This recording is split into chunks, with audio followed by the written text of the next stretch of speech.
भर के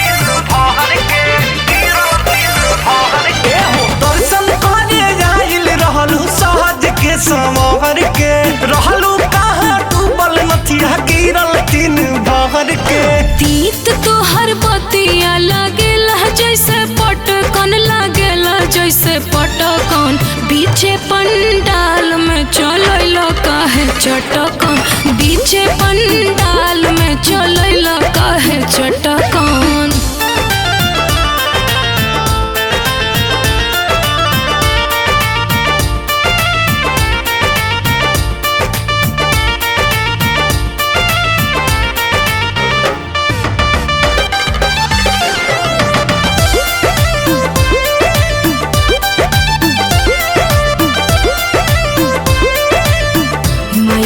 ध्यान हमर रहे अझुराइल गिरल कहाँ कैसे कही है ना बुझाइल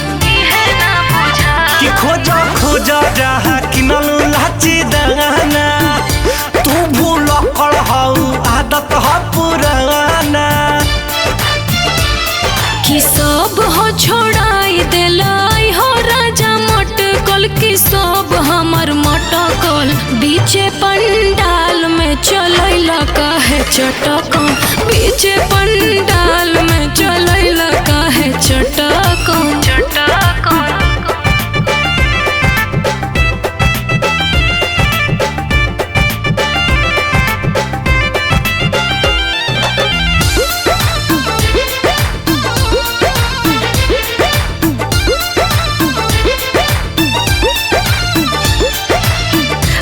रही मेला घूमे घुमानी ना पूरा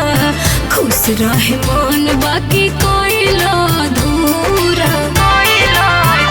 तू झमेला कैलू मेला में धनिया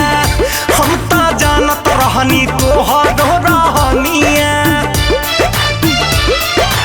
आलम दिल साद रितस होई अब खटकन होई अब खटकन बीचे पंडाल में चलैला काहे चटकन बीचे पंडाल में चलैला काहे चटकन